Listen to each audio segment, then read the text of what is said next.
हमारे साथ इस वक्त मौजूद हैं अब्दुल शकूर साहब, जो कि माहिर तालीम भी है और माहिर नफ्सियात भी। उनसे मजीद बात करेंगे। शकूर साहब, अस्सलाम वालेकुम। वालेकुम अस्सलाम। शकूर साहब, आई होप कि आपने हमारा इंट्रो सुना होगा। ये बताइएगा कि एक टीचर के लिए एक स्टूडेंट की साइकोलॉजी को अंडरस्टैंड करना कितना ज़्यादा इम्पोर्टेंट है? अब बहुत अहम है, इसके बगैर काम नहीं चल सकता। मैं दो मिसालें दूंगा हम्म। कि बच्चे की सृष्टि में, नेचर में शामिल है कि वो हर वक्त मूव करे और बातें करे। यस। जून जुलाई की दोपहर को इंतहाई गर्मी होती है, हम पंखों के नीचे भी गर्मी महसूस करते हैं, लेकिन बच्चों को देखें तो वो बाहर भाग दौड़ रहे होते हैं और आपस में बातचीत कर रहे होते हैं। यस। हमारा जो स्कूल का कल्चर है उसमें हम इन दोनों चीजों को, जो कि बच्चे की नेचर में शामिल है, कब करते हैं, दबाते हैं और बच्चों को कहते हैं चुप करके बैठो, ठीक है, और हरकत ना करो। तो हम्म। दोनों चीजें अगेंस्ट द नेचर हैं। तो जब आपने तालीम देनी है तो फिर आप एक्टिविटीज के थ्रू तालीम देंगे, जिसमें बच्चे का जिस्म भी हिले और उसको बातचीत करने का मौका भी मिले। तो डिस्कशन मेथड बहुत अच्छा होगा, पेयर वर्क करवाना होगा, ग्रुप वर्क करवाना होगा, तो एक्टिविटीज के थ्रू पढ़ाना होगा। तो फिर बच्चे जो है बहुत अच्छा सीखेंगे और बहुत ज्यादा सीखेंगे। और अगर आप लेक्चर मेथड पे हैं तो फिर बच्चों की लर्निंग बहुत कम होगी। सही। अच्छा सर, बच्चों को वैसे किस उम्र में स्कूल में दाखिल करवाना चाहिए? ये बड़ा अहम सवाल है। मैं शुक्रगुजार हूँ कि आपने बड़ा अच्छा सवाल किया। वालिदैन के लिए एक बड़ी रहनुमाई का बायस बनेगा। हम्म। आमतौर पे आज प्राइवेट सेक्टर में ट्रेंड बना हुआ है कि जी प्ले ग्रुप में भेज दें। यस। ठीक है, प्ले ग्रुप में बच्चों को मत भेजें। घर में माँ के पास बच्चा रहेगा तो वो बहुत अच्छी बात है। वो एक्टिव होगा, वो भागेगा, दौड़ेगा, बातचीत करेगा, ज्यादा चीजें सीखेगा। हम्म। माँ ज्यादा केयर नहीं करेगी। स्कूल में दाखिला तभी मुमकिन है कि माँ के पास टाइम नहीं है, माँ वर्किंग वीमेन है या घर में बहुत मसाइल हैं उसके, तो फिर आप उसको भेजें प्ले ग्रुप में, वरना ना भेजें। प्ले ग्रुप में हमारे अक्सर जो स्कूल्स हैं वहाँ पे एक रवायती किस्म का सेटअप होता है, जिसमें बच्चे की जो क्रिएटिविटी है वो कब होती है, कम होती है, बढ़ने की बजाय। ठीक है। सीरियसली? तो जी जी बिल्कुल उसकी ऐसा ही क्या है, वजह हो क्योंकि सकती है? क्योंकि बज़ाहिर यही कहा जाता है कि क्रिएटिविटी को बढ़ाने के लिए प्ले ग्रुप में आना लाजमी है। उस वक्त कोई सिलेबस नहीं होता, बस बच्चों के साथ पोम्स वगैरह होती हैं या उनके साथ कोई ना कोई एक्टिविटीज की जाती हैं। अच्छा, अगर तो इस किस्म का स्कूल है तो ये 1% स्कूल होंगे। 99% स्कूल्स में तो वो प्ले ग्रुप में भी एक फॉर्मल सेटअप होता है, हम्म। जिसमें बच्चों को बिठाया जाता है डिसिप्लिन के नाम पे। यस। हालांकि मैं तो डिसिप्लिन के भी बहुत कम हामी हूँ। उतना डिसिप्लिन जिसे बस गुजारा चले। ज्यादा डिसिप्लिन जो है वो भी क्रिएटिविटी को कम करता है, वो भी क्रिएटिविटी को कम करता है। क्योंकि डिसिप्लिन डायरेक्टली अगेंस्ट है क्रिएटिविटी के। क्रिएटिविटी तो आउट ऑफ द बॉक्स जाना होता है। ओके क्रिएटिविटी में ओके। तो हम जो क्रिएटिविटी में तो जो हम बाउंड्रीज होती हैं उनको तोड़ के बाहर निकलते हैं, कोई नया आइडिया, कोई नया काम, कोई नई चीज। तो लेकिन स्कूल तो में डिसिप्लिन सिखाता है ज्यादातर। चुनाचे ये मैं कहूंगा कि घर में बच्चा रहेगा तो उसके पास ज्यादा अपॉर्चुनिटीज हैं लर्निंग की, और माँ का प्यार और मोहब्बत जो है, जो उसे बाद की जिंदगी में उस तरह नहीं मिलना, उसकी उसे अशद जरूरत है। माँ की केयर की जरूरत है, अपनाइयत की जरूरत है। और अगर आप छोटी उम्र में ही बच्चे को अपने से दूर कर देंगे तो फिर माँ का और बच्चे का बॉन्ड जो है वो वीक होगा।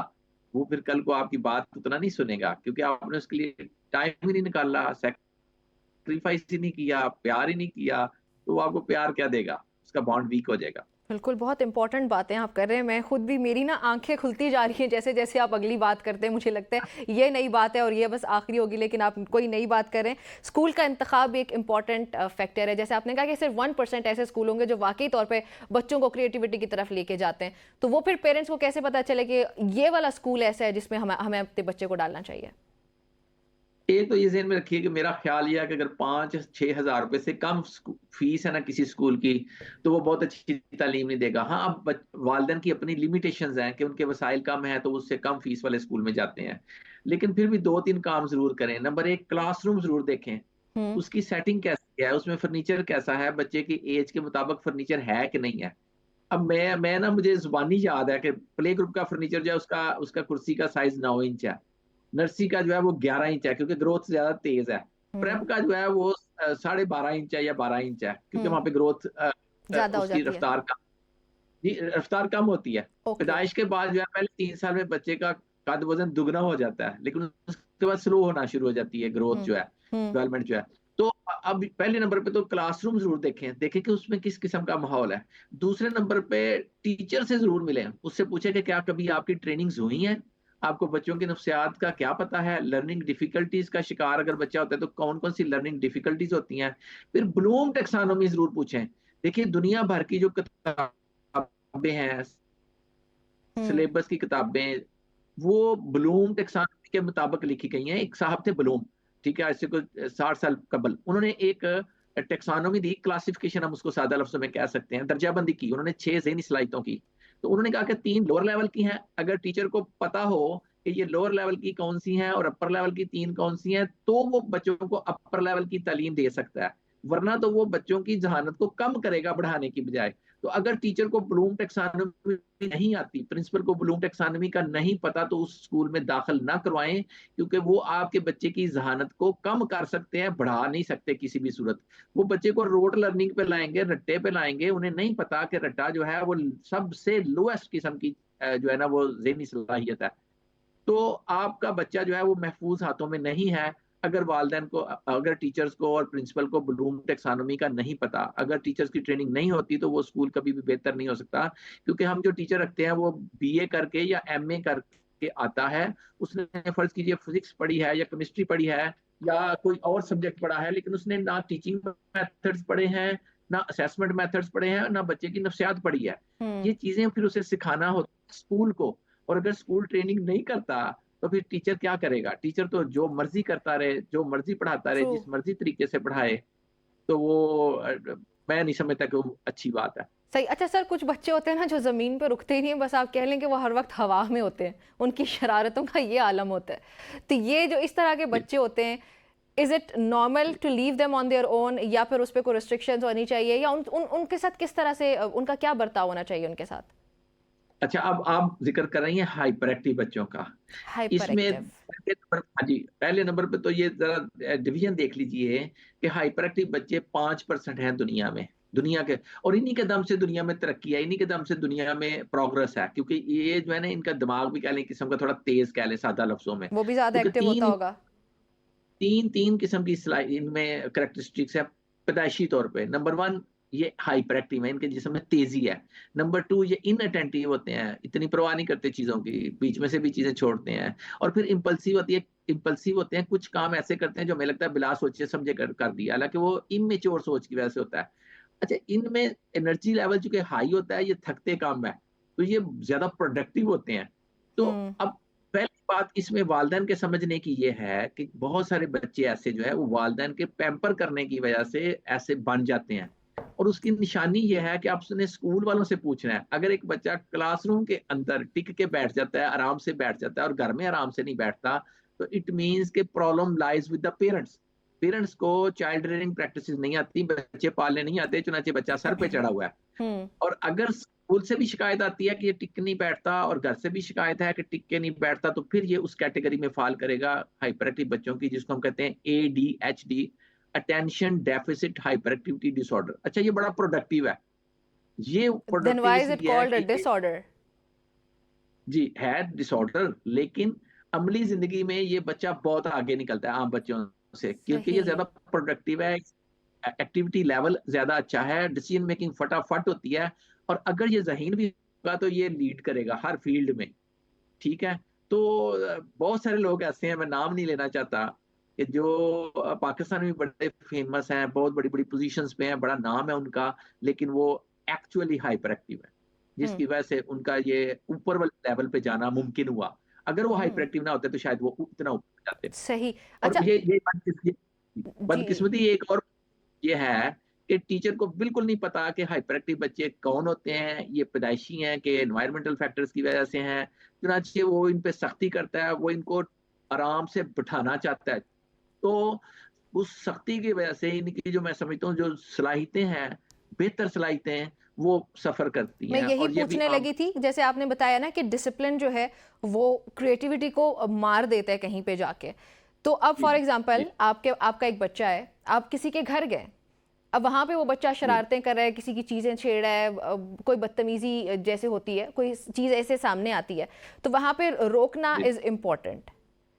तो क्या इस बिल्कुल। तरह की रोक रकावट भी इसी में आती है? अच्छा, अब ये देखिए, बिल्कुल आपने बड़ा एक पॉइंट सही पकड़ा है कि वालिदैन जो है वो एम्बैरस फील करते हैं कि दूसरे के घर जाएगा तो ये हुँ, तबाही करेगा, और वो उसको लेके नहीं जाते। हुँ। तो जो सोशलाइजेशन स्किल्स है उसकी जो है ना मात पड़ जाती हैं।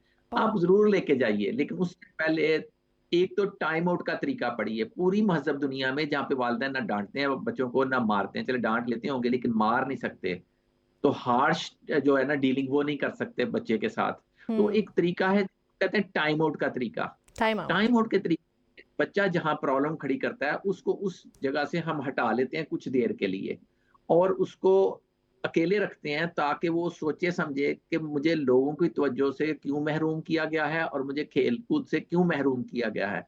फिर उसको समझ आती है कि मैंने ये गलती की जिसकी वजह से मुझे ये महरूमी मिली।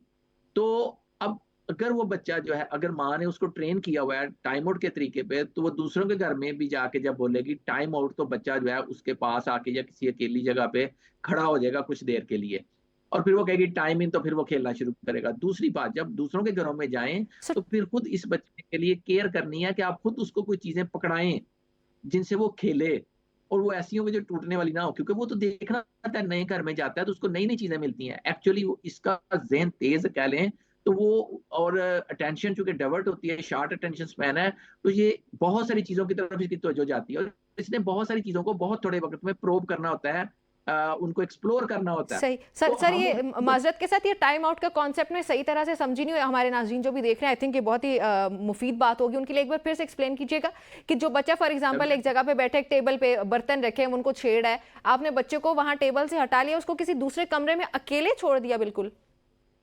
अच्छा, इसके इसकी आप मुझे ना इसके लिए फिर पूरा एक प्रोग्राम कीजिएगा जिसमें मैं तफसील से बताऊंगा। फिलहाल मैं ये कहता हूँ कि आपने दूसरे कमरे में लेके जाना एक आखिरी स्टेप है। टाइम आउट के ठीक। भी बहुत सारे स्टेप हैं। पहले ओके। स्टेप में आपने ये करना है कि कमरे के अंदर किसी ऐसी जगह पे जहां पे कि उसकी जो रेंज है बाजुओं की और टांगों की, उस रेंज में कोई चीज ना हो, और एक दायरा लगा दे वहां पे छोटा सा। और आपने बच्चे को कहना है कि जब भी मैं टाइम आउट बोलूंगी तो आपने for a certain period of the time, कुछ वक्त के लिए आपने इस जगह पे इस दायरे में खड़े हो जाना है, और जब तक मैं टाइम इन नहीं बोलूंगी तो आपने वहीं पे खड़े रहना है। अच्छा, ओके। अब आप कहेंगे जी तो खड़ा ही नहीं रहेगा, वो तो बात ही नहीं मानेगा, तो आपने कुर्सी बिछा लेनी है उसके उस जगह पे, या स्टूल रख लेना है और उसको मजबूती से पकड़ के तो वहां पे खड़े हो जाना है। इस दौरान उससे बहस नहीं करनी। टाइम आउट के तरीके की कुछ 10-12 एहतियातें भी हैं। मसलन आप ठीक। बहस नहीं करेंगे, आप अबरू नहीं चढ़ाएंगे, चेहरे के तासुरात काम एंड कूल रखेंगे, हाँ ग्रिप में मजबूती होगी। आप एक इनडायरेक्ट मैसेज उसको दे रहे होंगे कि बेटा मैं चाहूं तो तुम्हारी जान निकाल लो, लेकिन मैं तुम्हें पकड़ के सिर्फ खड़ा कर रही हूँ और आपने खड़े होना है। तो मुंह से तो कुछ नहीं बोलना, क्योंकि अगर हम मुंह से बोलेंगे तो बच्चा हमारे अगेंस्ट हो जाएगा, वो हमसे आर्गू करेगा, बहस करेगा, और उसको तवज्जो मिलेगी। तो चुनाचे वो उस काम को जिससे हम उसे रोक रहे हैं वो फिर बार बार करेगा। लेकिन अगर हम चेहरा सपाट रखते हैं, मुंह से बोलते नहीं है, उसको खड़ा कर देते हैं, तो वो ये समझेगा कि माँ असूलों पे चलती है, उसने असूल बनाया था कि मैं अगर गलती सही। करूंगा, अपना गलती तो मुझे यहाँ पे खड़ा होना पड़ेगा। सही। तो दो शकूर चार साहब, बहुत ही बेनिफिशियल किस्म की बातें तो हो रही थी, बहुत मुफीद बातें हो रही थी आवाम के लिए भी, हमारे लिए भी। लेकिन टाइम शॉर्ट है हमारे पास। आपने वक्त दिया, आपका बहुत शुक्रिया। किसी और दिन आपके साथ ज़रूर सेशन करें।